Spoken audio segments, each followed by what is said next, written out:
Halo, apa kabar semuanya? Sekarang kita ketemu lagi pada materi hukum laut. Kita sudah beranjak ke bab 8. Dari awal kita selalu membicarakan mengenai zona ekonomi eksklusif. Dan pada bab ini kita fokus untuk membicarakan mengenai zona ekonomi eksklusif. Tujuannya ya supaya kita bisa menjelaskan tentang batasan atau definisi daripada zona ekonomi eksklusif atau ZEE, sejarah perkembangan ZEE, penentuan lebar ZEE, prinsip-prinsip di ZEE. Kita awali dengan historisnya. Jadi, negara-negara berkembang yang berpantai telah lama merasakan bahwa kebebasan di laut yang selalu digembor-gemborkan oleh negara-negara maritim besar hanyalah semata-mata untuk mempertahankan kepentingan negara-negara tersebut. Kebebasan di laut hanya suatu cara yang elegan untuk memberikan semua hak kepada negara-negara yang memiliki armada laut dan teknologi tanpa memperhatikan kepentingan-kepentingan negara-negara pantai yang sedang berkembang melakukan tuntutan-tuntutan dan merombak ketentuan-ketentuan hukum laut yang lama.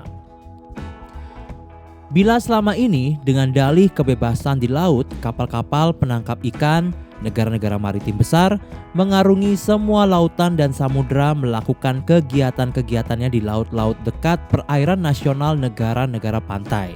Selanjutnya, negara-negara pantai tersebut karena merasa lebih berhak dari negara-negara lain telah memutuskan untuk mencadangkan kekayaan-kekayaan laut yang berdekatan dengan perairannya untuk kesejahteraan rakyat mereka.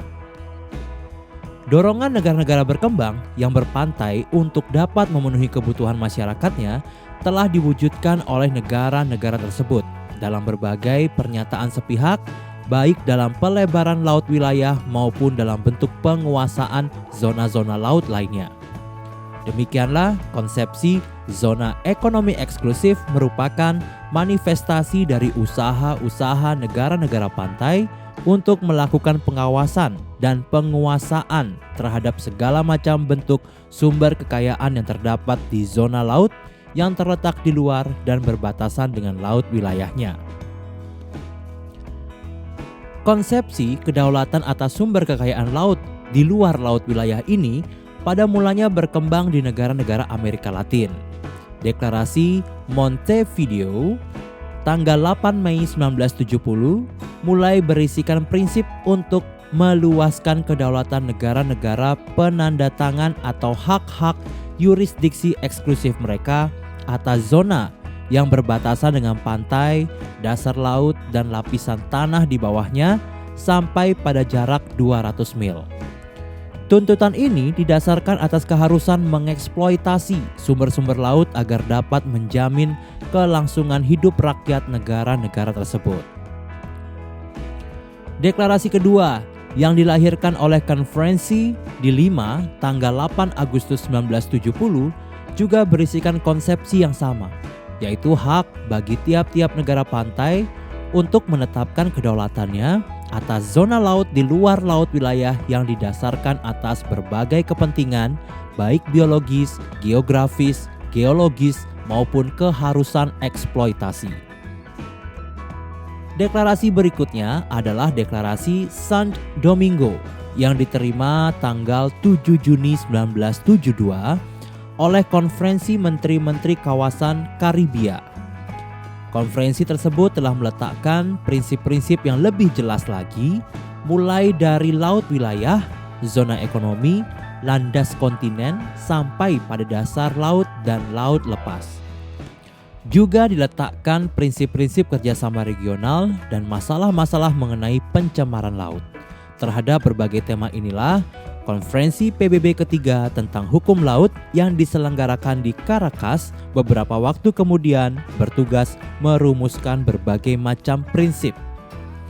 Yang paling menarik perhatian itu adalah suatu istilah baru, yaitu di samping laut wilayah timbul pula ada yang dinamakan laut patrimonial yang lebarnya 200 mil dari garis pangkal dan di atas mana negara-negara pantai mempunyai hak-hak berdaulat.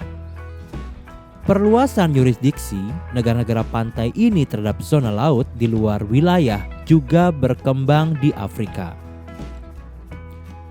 Negara-negara di Afrika dalam suatu seminar yang diselenggarakan di Yaounde tanggal 20 sampai dengan 30 Juni 1972 menerima beberapa rekomendasi, antara lain hak untuk menentukan suatu zona ekonomi di bagian sebelah luar laut wilayah. Di atas zona ekonomi tersebut, negara-negara Afrika mempunyai yurisdiksi eksklusif untuk mengawasi dan mengeksploitasi sumber-sumber dari laut dan penggunaan sumber-sumber tersebut untuk kepentingan utama rakyat mereka dan ekonomi mereka masing-masing. Zona ekonomi tersebut mempunyai rezim hukum yang tidak bertentangan dengan kebebasan berlayar, kebebasan terbang di atasnya, dan kebebasan untuk meletakkan kabel dan pipa laut.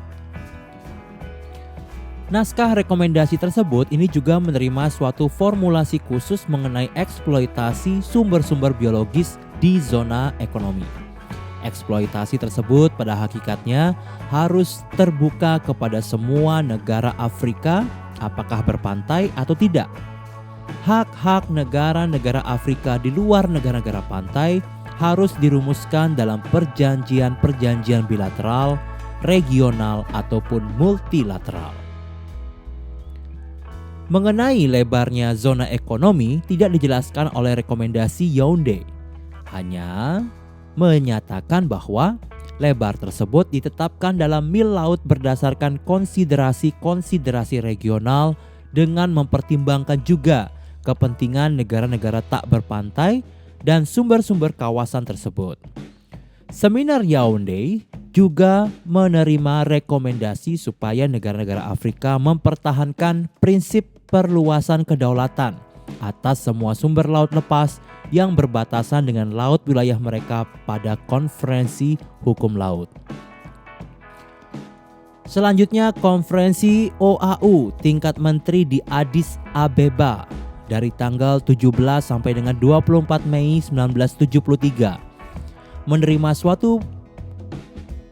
menerima pula suatu deklarasi bahwa negara-negara Afrika mengakui hak semua negara pantai untuk menetapkan suatu zona ekonomi eksklusif yang lebarnya tidak melebihi 200 mil yang dihitung dari garis-garis pangkal dari mana diukur lebar laut wilayah.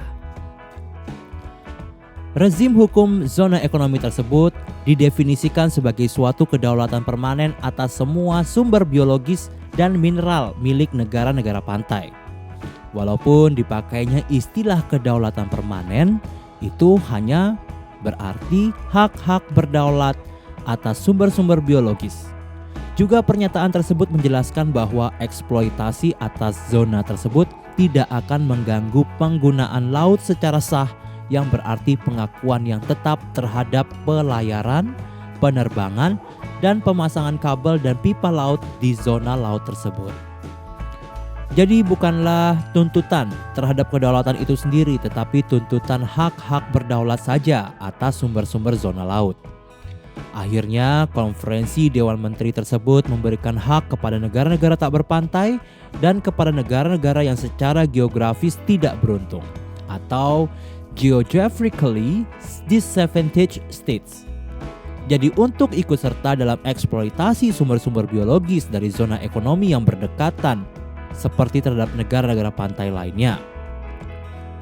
Zona ekonomi eksklusif bagi tiap-tiap negara pantai Afrika menjadi zona yang dapat dibagi untuk negara Afrika secara keseluruhan. Konsepsi yang demikian dapat dirumuskan dengan pendek dalam suatu formulasi laut-laut yang dekat dengan Afrika untuk orang-orang Afrika. Pernyataan Mogadishu 1974 juga mengambil formulasi Addis Abeba tersebut.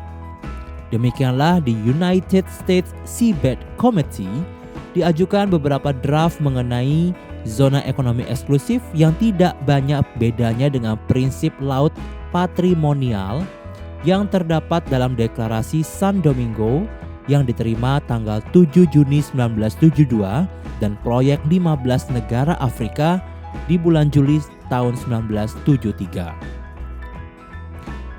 Selanjutnya dalam sidang konferensi hukum laut sendiri juga diajukan proyek Nigeria pada tanggal 25 Juli 74 dan akhirnya proyek 16 negara pada tanggal 26 Agustus 74. Kelihatannya konsepsi zona ekonomi ini tidak mengalami kesulitan dan dapat diterima oleh masyarakat internasional. Selanjutnya, bisa kita lihat berapa lebarnya zona ekonomi eksklusif dan ketentuan-ketentuan hukum lainnya yang menyangkut zona tersebut. Selanjutnya kita bahas yaitu lebar zona ekonomi eksklusif untuk memperjelas daripada sisi historis yang kita bahas tadi. Jadi angka yang dikemukakan mengenai lebarnya zona ekonomi eksklusif adalah 200 mil atau 370,4 km. Kelihatannya angka ini tidak menimbulkan kesukaran ya dan dapat diterima oleh negara-negara berkembang maupun negara-negara maju. Jadi semenjak dikemukakannya gagasan zona ekonomi, angka 200 mil dari garis pangkal tetap dijadikan pegangan. Sekiranya lebar laut wilayah 12 mil sudah diterima. Seperti kenyataannya sekarang ini. Sebenarnya lebar zona ekonomi tersebut 200 mil dikurangi 12 sama dengan 188 mil. Sebagaimana telah dikemukakan, hak-hak negara pantai atas kedua zona laut tersebut berbeda, yaitu kedaulatan penuh atas laut wilayah dan hak-hak berdaulat atas zona ekonomi untuk tujuan eksploitasi sumber-sumber kekayaan yang terdapat di daerah laut tersebut. UNCLOS 1982. Nah, bila konvensi-konvensi Jenewa di tahun 1958 sama sekali tidak menyinggung soal zona ekonomi, itu adalah semata-mata disebabkan belum lahirnya pengertian zona tersebut pada waktu itu. Sebaliknya, Konvensi Hukum Laut tahun 1982 ini menyediakan bab khusus untuk zona tersebut, yaitu bab 5 yang terdiri atas 21 pasal. Apa kata Konvensi 1982 mengenai lebarnya laut zona ekonomi? Pasal 57-nya menyatakan bahwa lebar zona ekonomi eksklusif tidak boleh melebihi 200 mil laut dari garis pangkal dari mana lebar laut wilayah diukur. Konvensi hanya mengambil ketentuan yang diajukan oleh negara-negara berkembang seperti yang telah dirumuskan dalam beberapa deklarasi sebelumnya. Ketentuan ini juga berarti penolakan terhadap tuntutan negara-negara tertentu yang sekaligus ingin melebarkan laut wilayahnya sampai sejauh 200 mil dari pantai. Persoalan yang timbul sekarang ialah bagaimana dengan landas kontinen? Apakah kedua konsepsi ini harus dilebur menjadi satu? Karena kedua-duanya ini menyangkut sumber-sumber kekayaan alam di laut, atau apakah satu harus menelan yang lain? Apakah masih dapat berlaku juga konsepsi zona ekonomi bila lebar landas kontinen satu negara pantai lebih dari 200 mil? Ataukah tidak lebih baik kedua konsepsi ini berkoeksistensi karena yang satu melengkapi yang lain? Keberadaan kedua konsepsi tersebut kelihatannya tidak menimbulkan persoalan dan dapat berkembang secara berdampingan karena yang satu memusatkan perhatian atas dasar laut serta segala macam kekayaan mineral yang terdapat di sana dan lapisan tanah di bawahnya. Sedangkan yang lain lebih mengutamakan sumber kekayaan alam di atas dasar laut itu sendiri. Pembahasan berikutnya yaitu mengenai prinsip hukum zona ekonomi di eksklusif. Bila negara pantai mempunyai kedaulatan penuh atas laut wilayahnya dan sumber-sumber kekayaan alam yang terkandung di dalamnya, terdapat zona ekonomi eksklusif. Pasal 56 konvensi hanya memberikan hak-hak berdaulat negara pantai untuk keperluan eksplorasi, eksploitasi, konservasi, dan pengelolaan sumber kekayaan alam, baik hayati maupun non-hayati, dari perairan di atas dasar laut dan dari dasar laut dan tanah di bawahnya, dan berkenaan dengan kegiatan lain untuk keperluan eksplorasi dan eksploitasi ekonomi zona tersebut, seperti produksi energi dari air, arus, dan juga angin. Kalau kita perhatikan, maka hak-hak yang diberikan zona ekonomi kepada negara-negara pantai lebih luas dari apa yang diberikan landas kontinen. Karena hak-hak atas sumber-sumber dalam zona ekonomi itu bukan saja menyangkut sumber-sumber yang terdapat di dalam air di atasnya. Namun, pelaksanaan hak-hak yang berhubungan dengan dasar laut dan lapisan tanah di bawahnya menurut ayat 3 pasal 56 tersebut akan diatur oleh ketentuan-ketentuan yang terdapat dalam bab landas kontinen. Itu pula lah barangkali salah satu sebab kenapa konsepsi landas kontinen tetap dipertahankan.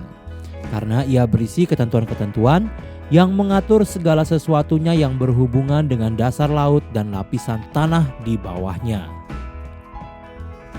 Selanjutnya dalam pelaksanaan hak-hak berdaulat tersebut, negara-negara pantai juga sebagaimana yang ditetapkan pasal 73 konvensi dapat mengambil tindakan-tindakan yang dianggap perlu seperti pemeriksaan, penangkapan kapal-kapal, maupun melakukan proses peradilan terhadap kapal-kapal yang melanggar ketentuan-ketentuan yang dibuat negara pantai.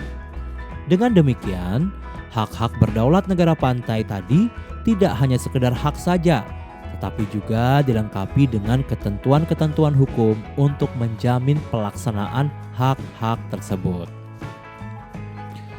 Namun itu tidak pula berarti bahwa negara pantai dapat berbuat semaunya terhadap zona ekonomi tersebut atau meletakkan zona laut itu di bawah kedaulatannya seperti kedaulatan di atas laut wilayah. Bahkan sebaliknya, semua negara apakah berpantai atau tidak sesuai dengan pasal 58 konvensi tetap dapat mempergunakan bagian laut tersebut sebagai laut lepas dengan kebebasan-kebebasannya seperti yang diatur pasal 87 konvensi dan yang isinya telah disinggung sebelum ini. Siapa saja yang berhak memanfaatkan sumber-sumber kekayaan yang terdapat di zona ekonomi eksklusif itu? Apakah sumber-sumber kekayaan alam di zona laut tersebut dicadangkan untuk negara-negara lain pun juga berhak, dan kalau demikian bagaimana caranya? Berdasarkan prinsip keadilan yang sama-sama diterima, baik oleh negara-negara berkembang maupun oleh negara-negara maju, negara-negara tak berpantai juga diberi hak untuk mengambil kekayaan-kekayaan alam yang terdapat di zona ekonomi, seperti yang diatur pada pasal 69 konvensi. Partisipasi negara-negara tak berpantai ini tentu saja tidak dilakukan begitu saja, tetapi diatur oleh ketentuan-ketentuan yang dibuat oleh negara-negara pantai. Dan negara-negara tak berpantai baik dirumuskan dalam persetujuan-persetujuan bilateral maupun dalam bentuk multilateral atas dasar yang adil. Di samping itu perlu kiranya dijelaskan bahwa sumber-sumber yang dapat dieksploitasi oleh negara-negara tak berpantai hanya sumber-sumber biologis saja. Ini berarti bahwa sumber-sumber mineral tetap dicadangkan untuk negara pantai yang bersangkutan. Demikianlah konsepsi zona ekonomi eksklusif ini merupakan suatu manifestasi baru dan yang wajar dari negara-negara pantai untuk dapat memanfaatkan kekayaan yang terkandung di zona laut di luar laut wilayah demi menjamin pembangunan dan perkembangan bangsanya.